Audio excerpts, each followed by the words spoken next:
When cooking porridge, the rice cooker automatically determines the heating time and intensity. For road trips, you don't need to stress anymore. With detailed maps, charts, and keeping an ear on traffic broadcasts, the auto navigation system figures out the best route for you. Automation tech seeping into every corner sure makes life easier, but it also outsources part of our brain power to smart gadgets. Things folks used to always watch out for in their heads, like not burning porridge by timing it right or staying alert to road signs while driving, are getting easier for the brain to tune out. Research from places like Yale, Harvard, and NASA shows that switching between automated tools and attention can cause issues, and every slip up might lead to a total disaster. This has been proven by some really sad examples. On May 31st, 2009, Air France Flight 447 from Rio de Janeiro to Paris tragically crashed. It wasn't until 2 years later that they found this world's biggest, most advanced airliner with a top-notch auto error-proof system. The reason it plunged into the Atlantic wasn't electrical glitches or mechanical flaws. It was because the pilot wasn't focused. In autopilot mode, while cruising smoothly at 9,600 meters, the plane hit turbulence and shook. The cockpit air cooled down, and the pitot tube froze up. But right then, the autopilot suddenly shut off. The blaring alarm jolted Captain Bonin awake from sleep. All he had to do was keep the plane flying level. In other words, he could have escaped this mess by doing nothing at all. But the sudden autopilot shutdown with that alarm sound made everyone jumpy. In a panic, he yanked the control stick back hard. That move pitched the nose up and sent it climbing fast, messing up the smooth air around the wings. The lift dropped, and the plane started tumbling down. A crash, all from attention slipping away.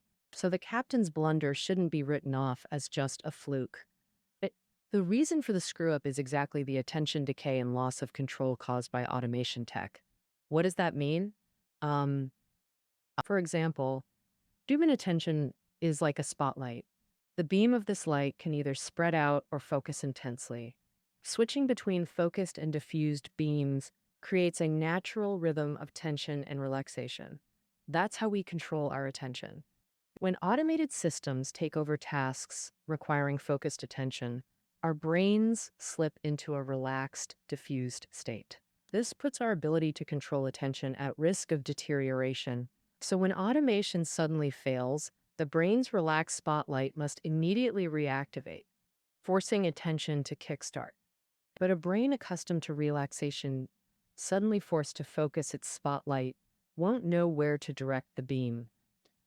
It instinctively points the light at the most obvious stimulus, often the wrong choice, like when the captain mistakenly pulled back the control stick. That's why mastering and training our attention is crucial in this automated age. So, how do we master attention? In the 1980s, American psychologists studied this, wanting to understand how some people stay focused in chaos. They chose an ideal, chaotic environment, a neonatal intensive care unit, where infants with critical conditions arrive and parents are filled with anxiety. Facing such work, some nurses remained calm, while others became flustered.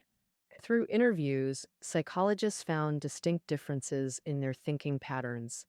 So, among the calm nurses was a standout example. Nurse Linda once saved an infant's life through her exceptional attention. The baby's skin wasn't rosy like typical infants. Where blood was drawn from the heel, most babies show a small red dot, but this one left a deep crimson mark. These signs were so subtle, and all monitors showed normal readings, so other nurses didn't notice, but Linda keenly sensed potential health issues. She approached the attending physician and recommended a re-examination. It was later confirmed the baby was in early-stage sepsis, a condition with subtle initial symptoms but rapid progression.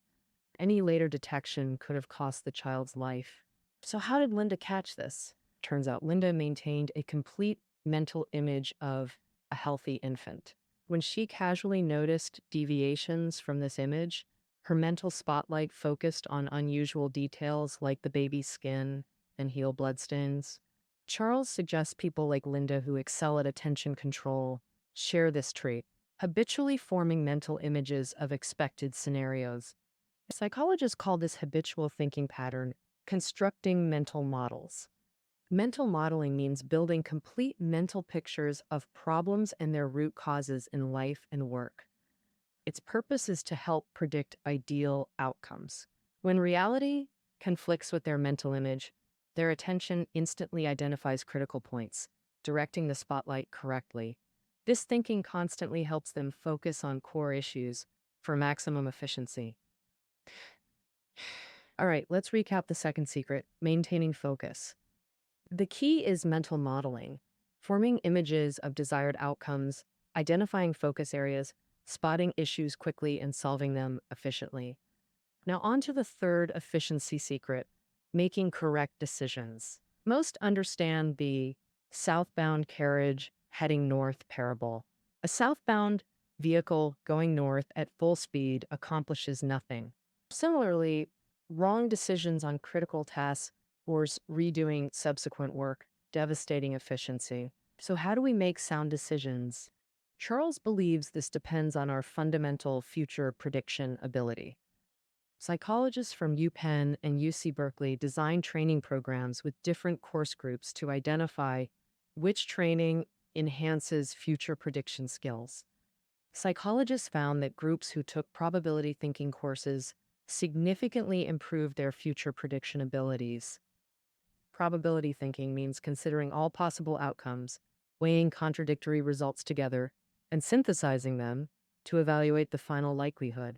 For example, Annie, the 2010 US Card Challenge champion, said her first lesson at the poker table was accepting outcome uncertainty and applying probability thinking. She shared a story during a heads-up poker match. Based on her whole cards and community cards, she predicted a 20% chance the dealer's next card would give her a royal flush for absolute victory. Otherwise, she'd likely lose.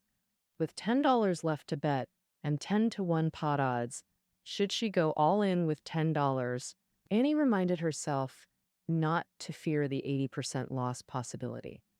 She used probability thinking to calculate outcomes of betting $10. She imagined having 100 identical opportunities, winning 20 times out of 100. At 10 to 1 odds, her winnings would be $100 multiplied by 20 times, totaling $2,000. The cost for 100 rounds at $10 per bet would be $1,000. $2,000 minus $1,000 still yields $1,000 profit. Thus, probability showed positive expected value. Annie chose to bet. Of course, probability doesn't guarantee exact outcomes. It offers a mindset. Consider possible outcomes, accept life's uncertainties calmly, and use data-driven probability thinking to combat fear, making better decisions. But what about when there's insufficient data for predictions? Charles introduced the Bayesian method for forecasting. Its core idea, even with minimal data, form hypotheses and continuously refine predictions through observation to make sound decisions. For instance, programmer Xiao Wang says he's meeting a friend for dinner. Using Bayes' rule, you could predict the friend's gender. Through observation, you notice Xiao Wang has a narrow social circle with almost no female friends. So obviously, the probability that the dinner companion is male exceeds 50%. And if you can observe more information, like what style of clothes Xiao Wang is wearing today, or if the coupon on his desk is for a couple's restaurant, you can continuously adjust the prediction and improve its accuracy. It's important to note that Bayesian prediction requires sufficient experience to ensure the assumptions are correct. For instance, when someone dresses nicer than usual, they're likely meeting their sweetheart. Only when this assumption is correct can you act boldly. Predict whether Xiaolong's dinner companion is of the same or opposite gender based on his attire today. Of course, this is just a simple example. Predictions in life and work often involve much more complexity. Therefore, to make accurate predictions, people need to learn from as many success and failure cases as possible, adding various experiences and lessons. Earlier, we discussed key factors for efficient work, such as having control, maintaining focus, and improving prediction skills. Next, we move to the final secret of efficiency: innovation, which determines if efficiency can achieve exponential growth. People today enjoy such comfortable and convenient lives. The decisive factor in this is technological innovation across various fields. Many might think only highly intelligent people can innovate, but Charles believes innovation isn't as hard as imagined. That innovation doesn't have to be a from scratch process. Combining familiar elements in a novel way is also innovation. For example, in many innovative papers, most content has appeared or been cited in other papers. What's different is these papers solve problems in untried ways, like Brian Uzi, a Northwestern University business professor, said, "Countless papers combine Newton's and Einstein's ideas.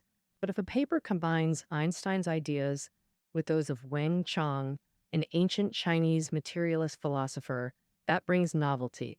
Because such research is rare, therefore, innovation doesn't have to be a complete disruption in the full sense.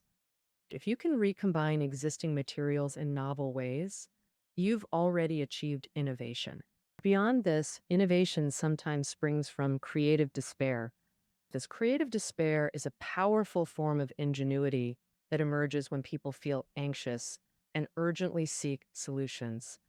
A chemical engineer kept losing his Bible bookmark during worship.